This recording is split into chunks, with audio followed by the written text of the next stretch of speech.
March 7th, 2022 marked the 30th anniversary of the first broadcast of the Sailor Moon anime. To honor this, we've decided to watch the entire series from start to finish, alongside a group taking on the challenge on Reddit. This is Girl Scouts Watch Sailor Moon, episodes 14 through 18. And hello everybody, welcome back to our third episode. We're all not in the same house anymore, which is sad, but I guess you get the really pretty visuals now. I mean, why does anyone listen to podcasts if not to see little icons bouncing up and down? Oh, exactly. Oh, see, and I should take that opportunity. I almost forgot to introduce ourselves. I am Borealis, aka the Literal Grill. I'm Kai. There we go. Oh my gosh, I almost forgot. Oh, doing things out of order. Oh, how could I? But, yeah, we're not all in the same room this time, which is sad. But, what can you do, right? Now you get to see all the bouncing icons if for some reason you're staring If we were at the Usagi, YouTube we video. would just cry. That's true. She does much cry. Mm-hmm. And definitely before we dive into these next episodes to talk about today, 14 through 18, which just 5 episodes today, and I'll just say it one more time, you could probably still manage to binge and catch up. The link to the viewing schedule is there. Do it. Anyway, before we completely dive into that, I got really lucky and was able to scroll through and find some really fun comments on the previous episodes we watched. And I just wanted to share them because we've been going through the Reddit threads on all this stuff. And the first one was by Raichu Doggy, which discussed the big fight at the end against Jadeite. Luna says the girls shouldn't destroy the planes because there's no way they could ever afford it. Luna, please. Villains don't pay for property damage, and I assure you that secret identity heroes also never foot any property damage bills. Yes, I know it's not very heroic to cause property damage, but it comes with the job. Burn the planes. Which, first of all, I don't know why my brain has popped to this, but you remember how Lilo and Stitch changed the ending scene because initially he was going to steal a plane because September 11th had just happened. Oh yeah, that's right. So I think that it's fascinating to me that, here's this thing where there's these planes that are at risk of being destroyed in a children's TV cartoon before that, and now after that we're just like, oh god, we can't risk planes. That would be... It is kind of fascinating. And this is based on some of the original manga scripts too. Although to be fair, this is the script to The Incredibles.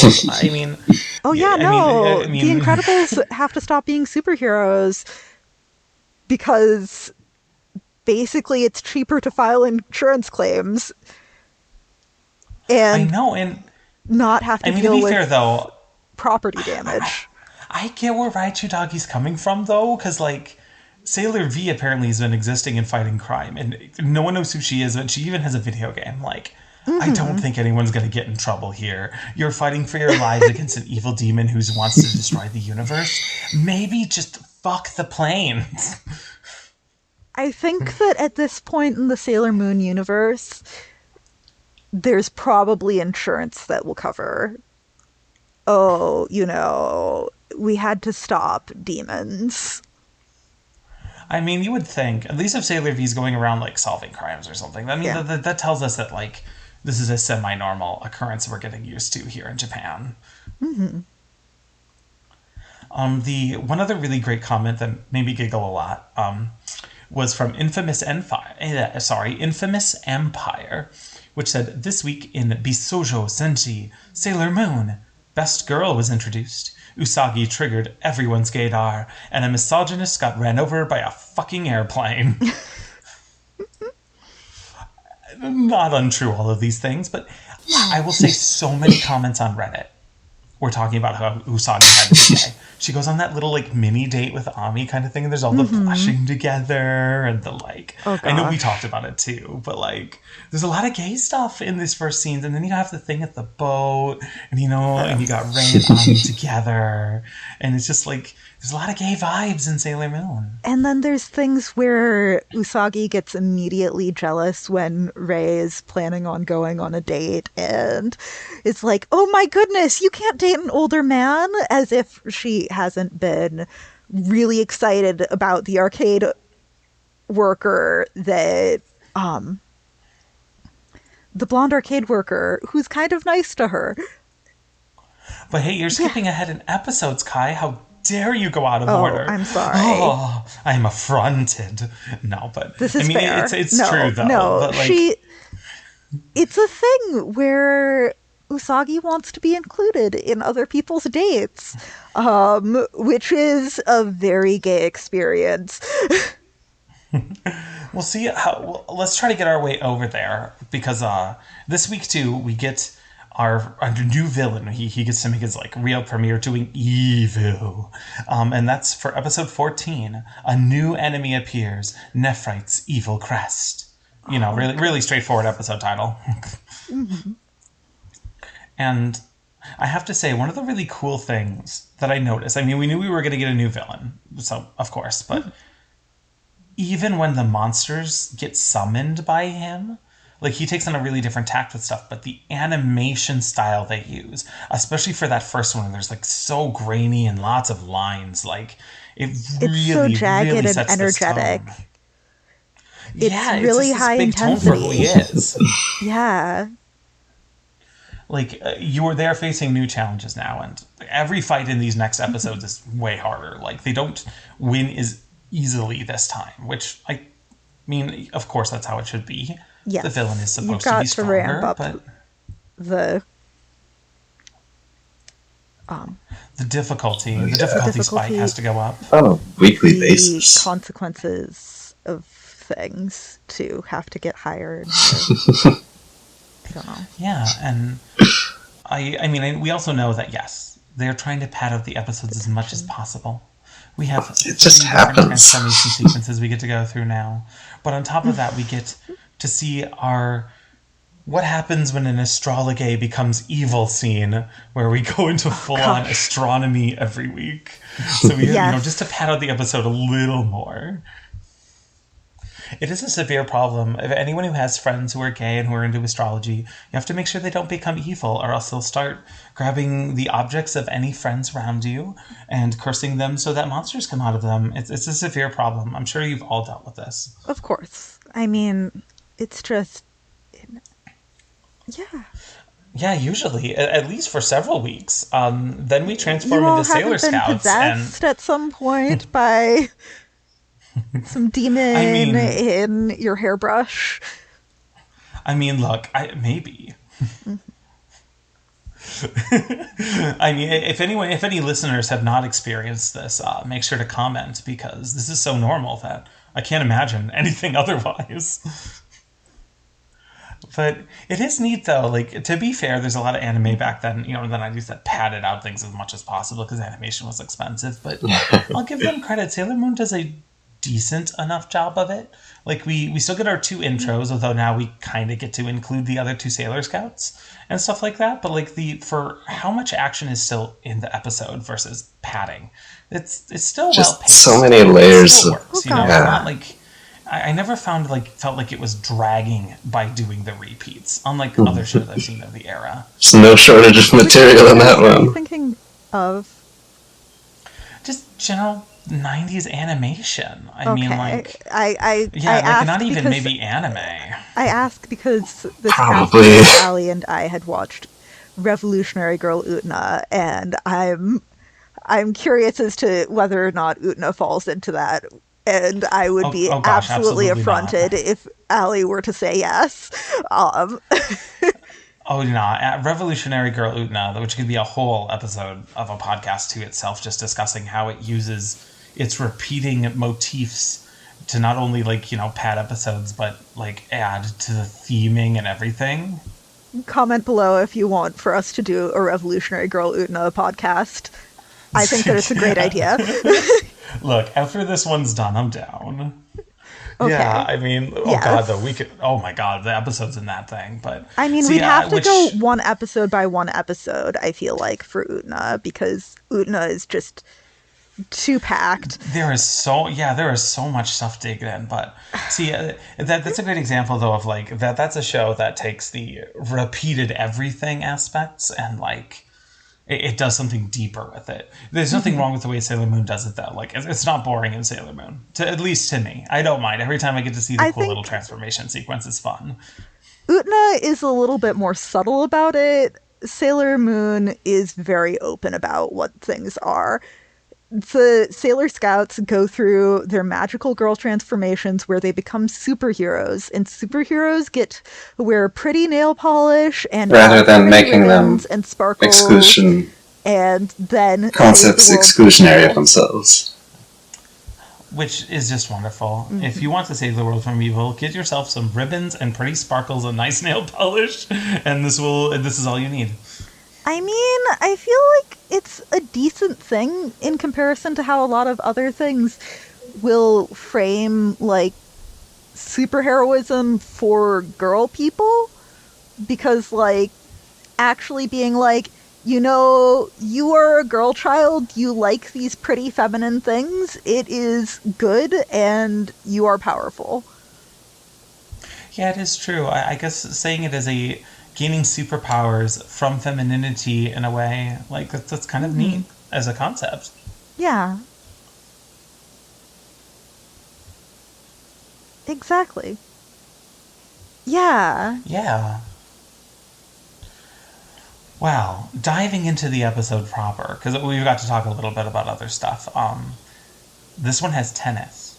And I have to go into something briefly because it was really, really, really specific. Like, because Usagi talks about how using tennis for evil. This would even make Navratilova, because gosh, I still can't pronounce her name right. I feel so bad about it. Yes, would make her angry, and it seemed like such a specific reference. So I did some googling. So anyone else who's watching along or watches the series, Martina Navratilova was originally from Czechoslovakia. And she won a total of 59 major titles. She was like Serena Williams, but back in like 1982 through 1990s. So, you know, around when the manga was kind of being written. And this newer dub, part of their goals was to try to get it closer to the original script of the manga. So, like, shout outs to the really cool reference and not trying to be weird with localizing it. I mean, she was also particularly notable because she was like bisexual and pretty open about it and like campaigned a lot for gay rights. Which is very neat, but then, many people who were famous, many famous feminists of the 80s are very, very turfy, and I think that it's worth just, in general, try and avoid that generation. Yeah, it sucks. Like, I was so excited at first just looking her up, because I'm like, oh, this is not only just such a specific reference, and now I know about this player, and I'm like, oh, wow, she's super queer, and it's like, oh, that's sad. Yeah. But, I mean, there's more queer vibes for your Sailor Moon, because even back then people knew she was, like, queer, too, so, like, referencing her, like, yeah, we know what's up. We know what we're doing. But, I'll say this, too, that, like, unlike the previous monsters of the week we had to fight, all of Nephrite's monsters, like, because they have these really specific things of specific people and energies, they don't just look like the hags every week. Like, each monster has their own unique look, and I really like that. Because there's only really Thetis and the puppet in Dreamland that Jadeite teamed up with that don't fit into the whole, this is a hag that is just doing things, and Jadeite is attracting and people. And he literally just hops into the tennis court and starts coaching her and gives her the racket with the monster. Individualized, like, I guess it makes the monsters feel more threatening to me. I don't know why. Oh God, but it does. yeah, no. I mean, it's the difference between somebody who is inactively preying on people, somebody who's waiting for people to fall into a con, because people want to be conned sometimes, and somebody who's actively targeting people. Like, I mean, we're going to go over this later, but the targets of these things, even from the first episode, it's a teenage girl, and, like, one single teenage girl who is into sports. Like, yeah. Yeah. I'd say... And, I mean, like, it's a thing, too, where I know that there was a scandal. I'd say the next episode might be a slight break from that, but other than that one, yeah, definitely. Who had worked with some of my friends had been accused of sexual harassment, and, like,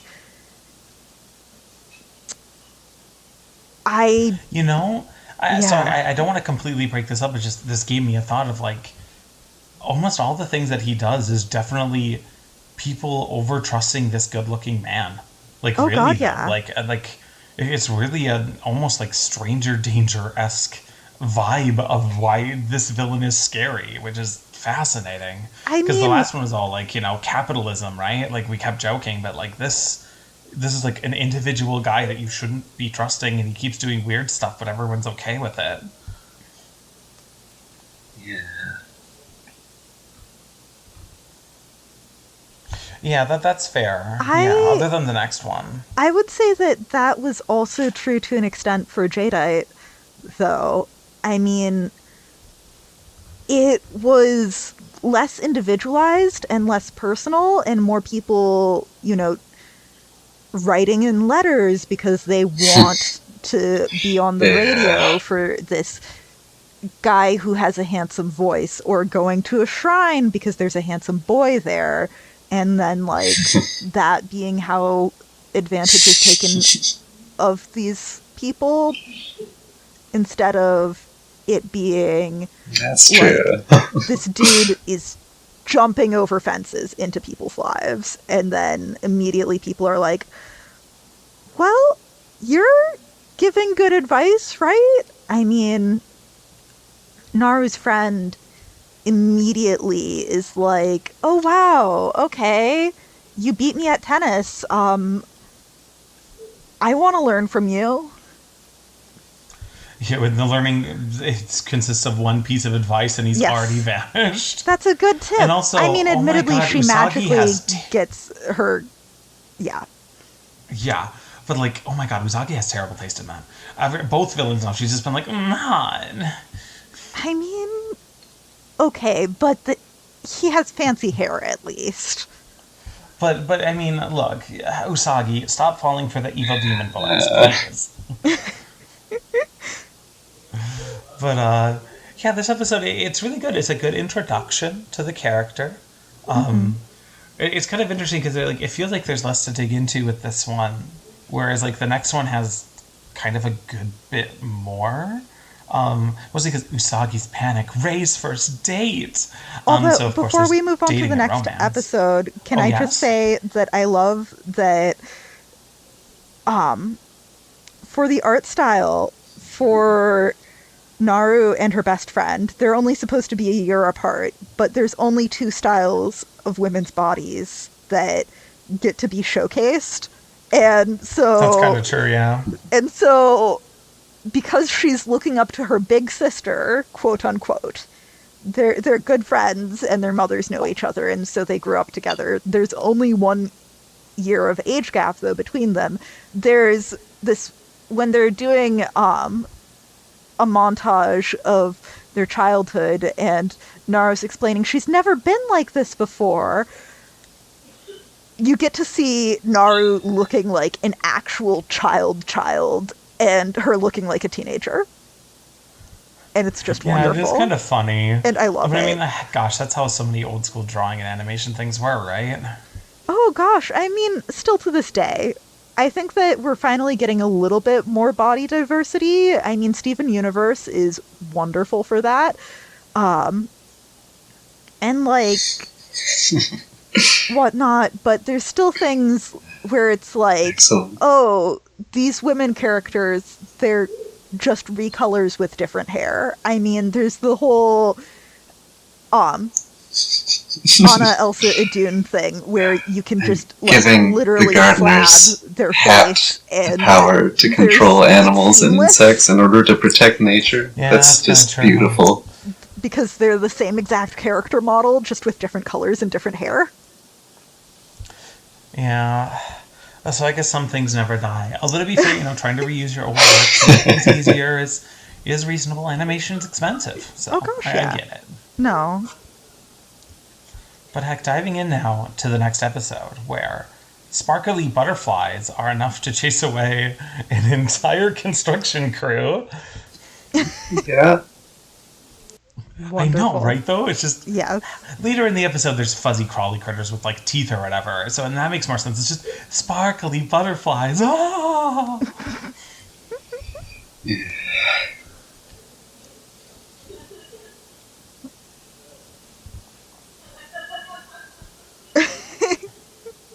I know, just, all the other objects are a little bit more significant or, how to put, almost in a way action-oriented to the thing that the people are into, but he just gets his hat. Poor gardener guy. I think that it's of significance to the individual people, and the hat that the gardener guy wears protects him from the sun while he's out gardening all the time is my only thought. Yeah, I suppose that's fair. Although, yeah, this episode too, because we were talking about this earlier, so I suppose we can re-dive in. Usagi being a little jealous about a relationship between a 14-year-old and a college student. What? Yeah.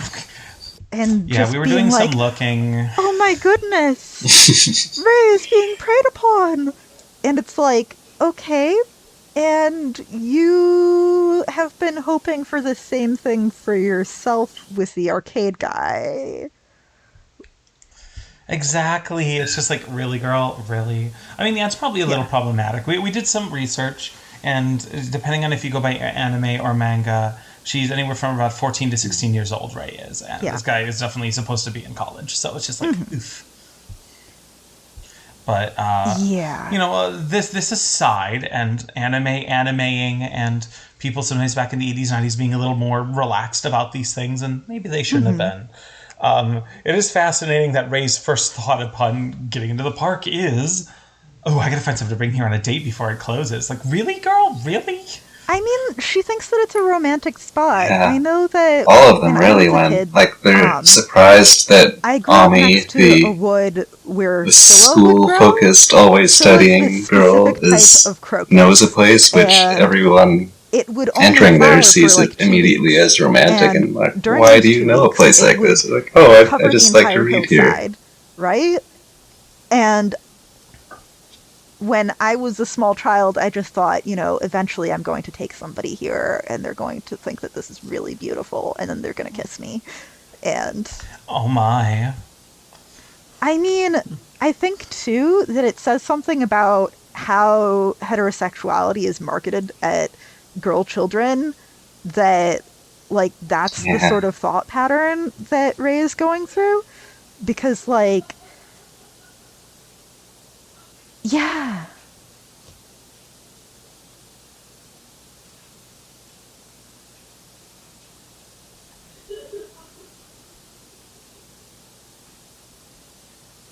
Yeah.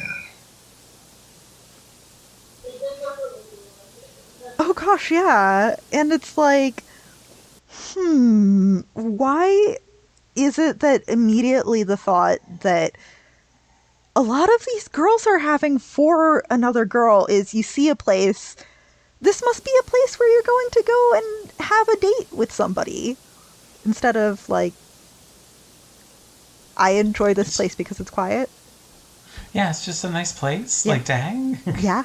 But I mean, let's be fair, young teenage girls, some can be a bit boy obsessed, and there is nothing wrong with portraying that. I mean, yes. I think that the problem is when the immediate assumption for everybody all the time is that they must also be boy obsessed. And yeah, it's true. And I mean, I think that shows in this episode really well. Ami is not, and everyone is weird about it. And it's like, why be weird about it? It's fine. Exactly.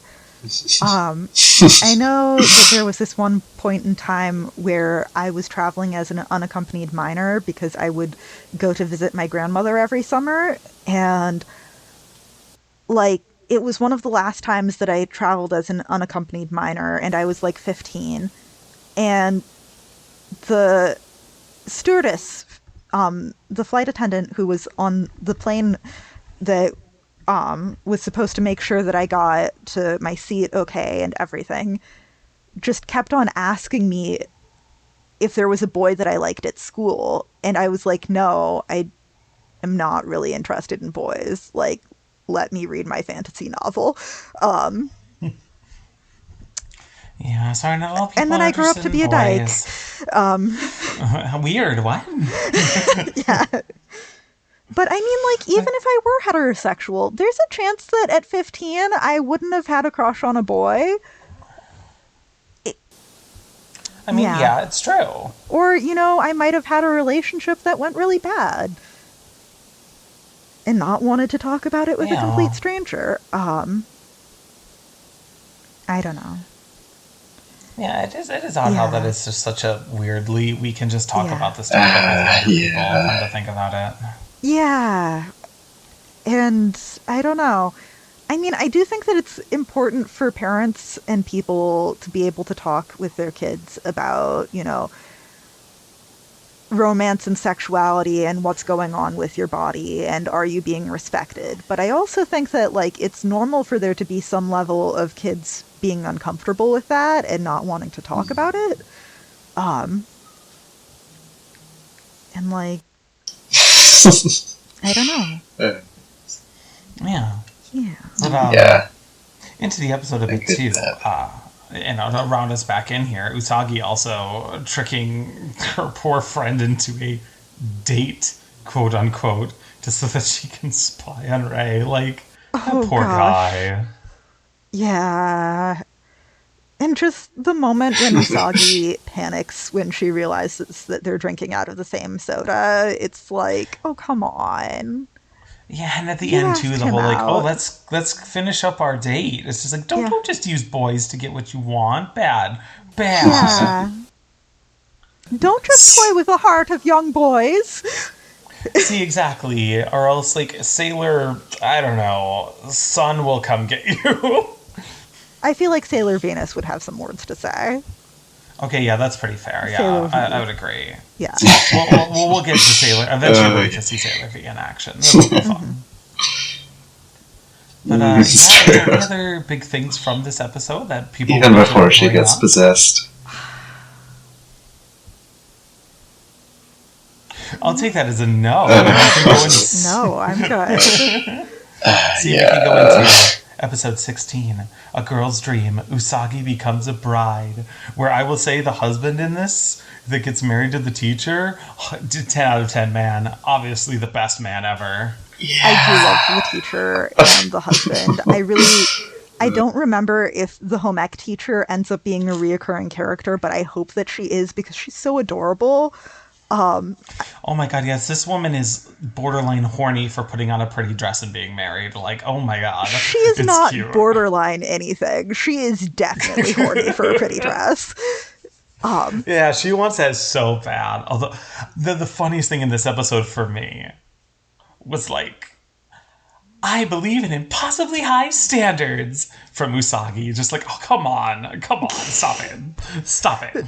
Followed immediately afterwards. Immediately, she says, I believe in impossibly high standards. I'm going to get married by 25. And she just pieces out. Jeez, like, come on, there's something more to guys than looks. I mean, looks, if they're important to you, that is okay. You're allowed to have even that as a after... thing. But only good-looking guys. I've never met a guy who's so good-looking that I could overlook a shitty personality. Never once. I know. And, like, it's even after her teacher gets married. And, you know, they're talking about the teacher... even after the teacher goes... Spoilers for the end of the episode, which in theory you've already seen. Yeah. I hope. But the teacher, has a whole monster transformation thing and is kind of rude and threatening to her fiancé throughout the episode while being possessed by a demon. Oh, yeah, that's true. After that, he still wants to marry her, and they get married, and the girls are talking, and they're like, he wanted to marry her? Of course. And they're just like, I guess. And Usagi's like, I don't know, I still prefer handsome men, though. And it's like, there's more important things than being pretty, Usagi. I mean, yeah, we know this is her character by this point, but like, dang, did they nail that? Like, they really forced that characterization home on you. Gosh, yeah. It's also... Oh, yeah, and this is also the episode where Sailor Moon practices polyamory. Oh, gosh.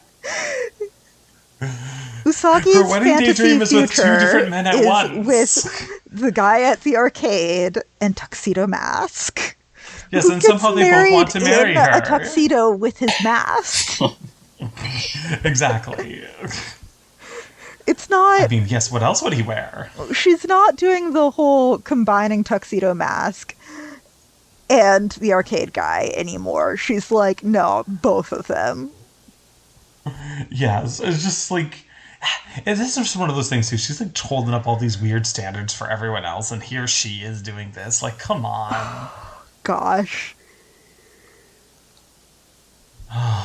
But this episode is neat, too, because we get to see another transformation into the pretty wedding dress. Which is also interesting because, like, the next episode she could have used that too and then doesn't, which is interesting. But we'll get there in a minute. But, like, shout out to the monster of the week this week, too, Sexy Spider Lady. I mean, wait, what? Okay. Look, I might really like all of the monster ladies from these sets of episodes. They all... I mean, I already said this before. It's cool that they have unique designs, but they just look cool and they're really neat. Like, it makes all of the battles that are happening more stylized, and I like that. I believe that you had some body reactions to the plant hair tentacle things going on. Maybe. I can admit maybe during that previous episode. Anime's gotta animate. You gotta have weird tentacle things all over the place. It's just I did love her eyebrows. They were like all the character impeccable. Designs get really cool here. Like I dig it. For multiple reasons. Look, I admit it. I have a monster fucker pride flag that I would fly high in my home, but I also literally do just like them from a character design thing. Like they're cool looking villains. Like they look scarier and much more specific. Like like a widow. They're all preying on specific people and specific people's needs and energy, right? You have the first episode that we talked about was a girl being preyed upon by her tennis coach and the spirit inside her tennis racket, right? And then we talked about the old dude who wants to keep his job tending to this garden. And there's this very sexy vine lady, of course. And now we're going into... Oh, gosh. Don't worry. We'll get there when we can get there in a minute. We get there. Yeah, like, it gets interesting. Like... And I don't know. I mean, of course, there's the widow pun with the spider and everything, too. And the threads, because there was all the sewing things throughout the episode. But it's just... It's neat. It adds that much more coherence to the adventures. It does feel a bit more like a J-Date episode, though, with the wedding competition. So? Yeah. Oh, yeah, I guess that's a fair point. Yeah, that does feel like a more draw everyone in thing, but in the end, we're really only focusing on one person. In the end, right. This could be done differently. This could definitely be a J-Date plan. Yeah. It's the specific guy who's like, I am going after you specifically and your desire for a perfect wedding. And I'm going to put this on the fancy silk that you're going to make your beautiful wedding dress out of. But it's like, this also could be summarized as, wow, the wedding industrial complex sure is predatory, isn't it? Yeah, I mean, these like girls who are literally in middle school thinking like, I should compete for this so I get to have a nice wedding when I'm older is just like, ouch. Yeah. And then the fact that the company's like, yeah, you can totally lay that away for several years. And it's like, yeah, I don't think that that's real. And I also think that that's a way of getting out of paying for anything ever. And I also think that, eek, that's gross. Yeah, a bit eek, yeah. Like, if you don't know, a lot of the wedding industry is kind of fucked up in terms of money stuff. I mean, look it up, learn your things. We're a Sailor Moon podcast. We can't educate you on everything, but if you're hosting a wedding, when you get catering, don't say that it's catering for a wedding. It's catering for a party. Yeah, exactly. It's cheaper otherwise. Like, it's things like that, and it's extra hard in this day and age with how expensive things have gotten just for everything. But, like, it's just heck. Yeah. But, let's see here. See, we can go from there into... That's fun. He's a model, the flash of the monster camera. Because I think this one in particular has a really cool villain. Like, the strongest one we've seen so far, for sure. At least the most successful. Like, the closest one. I know that I had some feelings about this villain. Oh, my... With her eyeball on her hand. Is that what you like, Kai? Maybe a little bit. She could do things with her hands. Oh my. And then she could see them. Yes. She can also take pictures of you and flash you into another dimension by which you can never return, which is always sexually attractive in a woman. And, I mean, it kind of melts you, too. So, I mean, that has horniness potential. Yeah, there's definitely someone who would enjoy that. Just saying. Yeah. It is really interesting, though. Like, in this episode, she has to wear a swimsuit to go model, and her swimsuit has moth holes in it. So she puts little bows on it to make it cute. You had the wand. You could have just used the wand. Come on. Why didn't you just use the wand? Well, the wand would have been cheating. They went over this in the last episode. The wand can only be used for good, and she wasn't allowed to actually compete in the competition when she transformed into a beautiful bride. Yeah, I guess that's a fair point. It was only allowed to be used to go incognito. Mm-hmm. Although, I guess I should not forget that this episode also introduces the communicator that they now have between each other, which is so funny with, I think, this futuristic thing that we basically have cell phones today. That episode in general is kind of and it's so funny. It's a mixture of it's fairly generally formulaic, but this episode kind of changes it up a little bit with that, and like just the whole themes of like exploitation and manipulation. It's a little bit different with Nephrite targeting the photographer, who then becomes driven to obsessively take pictures of all the girls. In the end, even though they all fail, like that's the interesting thing about this episode. Luna goes down, the other two Sailor Scouts go down, and this is like while Usagi kind of got to do her first fight in that tennis episode, this is the first time that she herself like saves the day, finds a complete plan on her own, outsmarts them, saves the day, and that's a big deal. Yeah. Mm-hmm.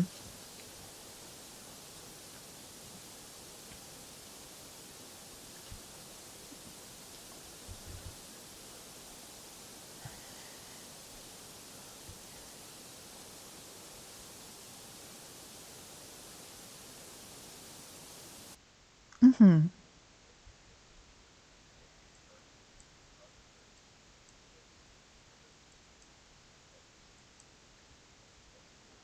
Yeah.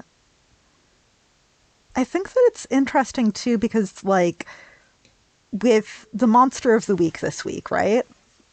We get a little bit more of her personality than we have with previous monsters of the week with Nephrite because of the fact that the camera and the photographer boy are sending these girls to a different dimension, right? Because, like, it's one of those things where preying upon this one photographer guy leads to all of this damage in the community around him.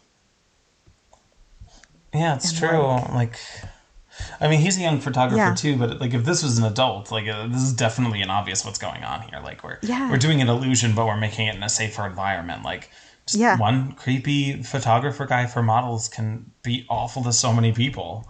Like, it's so destructive. I think that too, part of the whole allegory that's going on here is that, a lot of the people who end up perpetrating CSA, right? And similar things experienced it early on in their careers and then sort of view it as normal and a rite of passage and their due because they've gotten ahead in their career. Yeah, that's pretty fair, yeah. Like, this guy really gets passed around. A kid, and he's doing all this damage.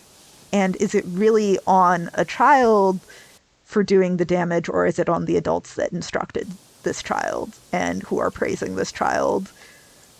Like, a repeated theme throughout the episode is that Mamoru is like, what actually matters in a girl isn't her beauty on the outside, but, her kind heart and her drive for justice, which is like... Yeah, shoutouts to the young boy having great standards for women.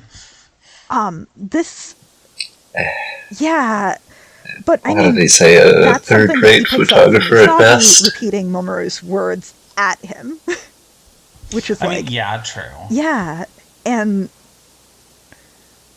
Yeah, and it's a whole thing where it's like the little boy picked up that this was what is supposed to be beautiful, right? And he picked it up from all of these people around him who are already doing this same thing that is a societal problem and makes it worse in order for him to get ahead in the whole photography thing.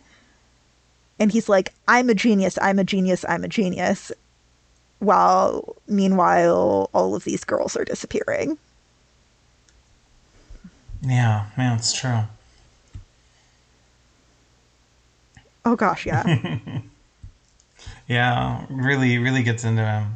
Although, see, we get to be fair, we get to see a little bit more of the, not just in this episode, but into the next one, like Usagi's big sister, little brother relationship a little bit more. Like, we get to see it with the Weird Pets episode, but now we really get to dig in.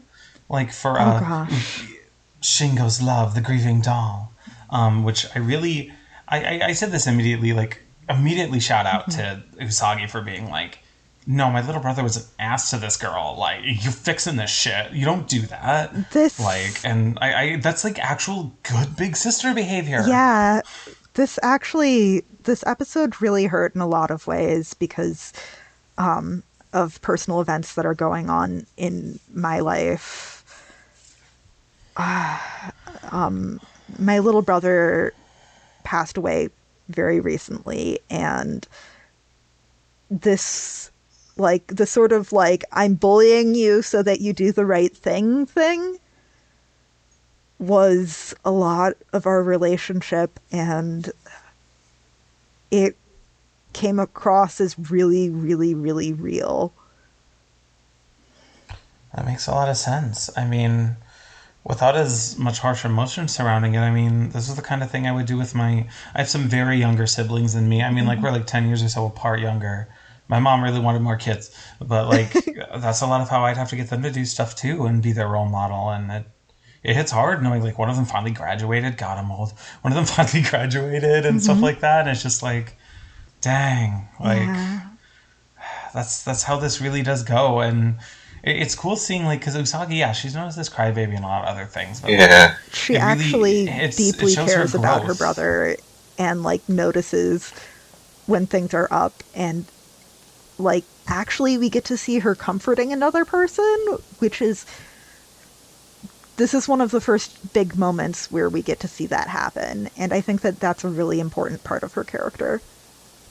Yeah, like when the going really gets tough, like when it's really important, she will always step up and pull through. Mm-hmm. Like that's the cool thing I think about her. Like, yeah, she may be a crybaby, she may be dumb sometimes or whatever, but like the situation's really important and it's about her brother. So she steps in and is like, you need to apologize, like now, and here's how you do it. And like it's really cool. And also again, shout out to the brother, to be fair, for realizing, oh crap, I made a mistake. Yeah, no. Like immediately, it was already writing the apology now. Yeah, because that was his best friend. And like, it's also a thing too where it's very, very understandable. I mean, I think that most queer kids can remember gender shit in their childhood. And just like the experience of children around you realizing that something's different and then being cruel about it, and how that can cause you to lash out at people who normally you might be closer to. Yeah, it's because fair. They bring up those feelings. Yeah. I don't know. Yeah, no, I would definitely agree with that. Like, this episode in general, I mean, we get the villain too, who's kind of doll-like and stuff, but like, it's kind of cute. There's so many little cute moments. Him trying to make the little clay figure to look like Sailor Moon too, which looks like adorable after it's painted. I'm so sad it got crunched. Like it's so cute. And I even like that Usagi's like, it really is the thought that counts. Like, it is, yeah. Even though she doesn't like that it kind of looks like a pig, and then she's like, ah! You see, she manages to, this is important. I don't say things, I don't make it weird. He's doing a good thing. Yeah. And then, once again, you've got the whole thing where Nephrite is preying on a child, and, like... To be fair, not even just only a child. Yeah. Like, he's definitely trying to, like, flirt up the mom and everything, too. Yeah. Just like, ugh. And I mean, it's like, just manipulating a mom to gain access to the child and the child's work on these dolls, which is just... Yeah, absolutely. Although, really, the sad doll is pretty. Oh, I will say that. The sad doll is very pretty. Yeah, no. Yes. We're allowed to have sorrow in our art. The little girl is very talented. Cool. Yeah, no. Oh, absolutely. I mean, she makes a Sailor Moon afterwards, which is cool. Mm-hmm. I like that's also how those two bonds are like, we like Sailor Moon more. And it's like, aw. Yeah. It's so cute. It's also so cute, too, because it's like... oh, no, sorry. Go ahead. It's also so cute, too, because it's like, even without knowing it, Shingo is sort of idolizing Usagi, and, like, actually, my big sister is the coolest superhero. And I just love that so much. And I don't want us to forget, because that's why I was also like, oh my gosh, but this set of episodes is finally when we get to see a little bit of what the heck's going on with Tuxedo Mask? Because not only in the very first episode of this does he have this like moment of weakness during that first fight. He throws roses in the villain's face, and he doesn't look well. And Usagi's like, "Oh gosh, are you okay?" And it's obvious that he's not really okay. But it's like, no, you have to throw your tiara now.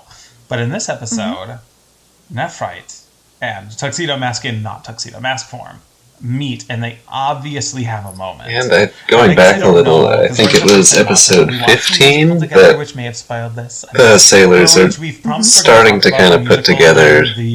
I can't remember who said it. Might have been Ray, but maybe Mamoru is Tuxedo Mask. And they're kind of starting to figure that out. Biko OVA episode, which is something that most everyone who's watched Sailor Moon doesn't even know exists. That should be really, really fun.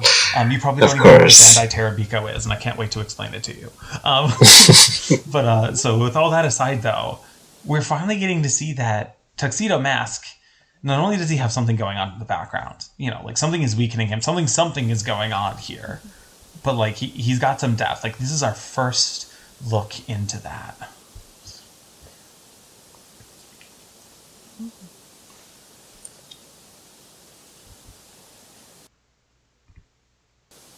Well, to clarify, I'm a recent first-time watcher, but I have gone through this, at least the original series, like I think that Mamoru is late last year, early this year sometime. So yeah, exactly. Not entirely fresh. No way is that jerk Tuxedo Mask. Yeah, that won't work for my polyamorous marriage dreams. Oh gosh, Usagi, yeah, if it is exciting. You knew. I know, right? I mean, it is really exciting though, because like it's a really interesting plotline. Won't do spoilers in case you're watching for the first time and listening along with us. I know some of the Redditors are actually doing this as a first time watch, which is so cool. 30 years ago this came out, and some people are like, I'm going to watch this for the first time. That's so neat. I mean, Wren included. That's why it's just so cool. Yeah.